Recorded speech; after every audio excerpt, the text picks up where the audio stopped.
Hello, আসসালামু আলাইকুম। Welcome to Setu's kitchen. আশা করি সবাই ভালো আছেন।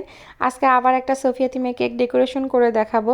প্রতিটা বেকারসের লাইফে সবথেকে বেশি যে কেকটা ডেকোরেশন করে আমার মনে হয় সেটা হচ্ছে এই সোফিয়া থিমের কেক। মানে মেয়ে বার্থডে হলেই হচ্ছে আপনার এই রকম থিমের আর কি অর্ডার আসবে।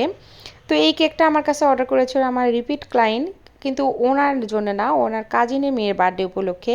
অনেকে আমরা বলি না যে আমাদের কেকের অর্ডার কেন আসে না বা কিভাবে অর্ডার পাবো।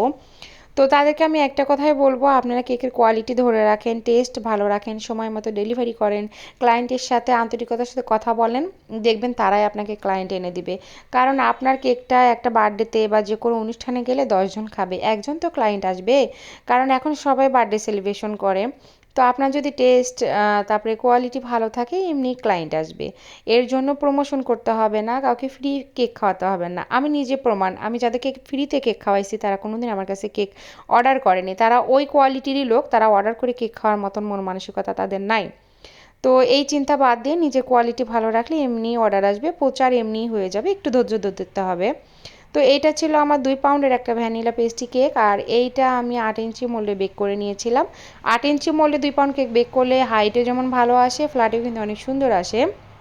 আর এই কেকটা আমি যতগুলো করেছি বেশিরভাগ দেখা যায় রেড কালারই হয়, মানে আমি চেঞ্জ করতে চাইলেও ক্লায়েন্ট চেঞ্জ করতে দেয় না, তাদের কাছে নাকি এই কালারটাই বেশি ভালো লাগে।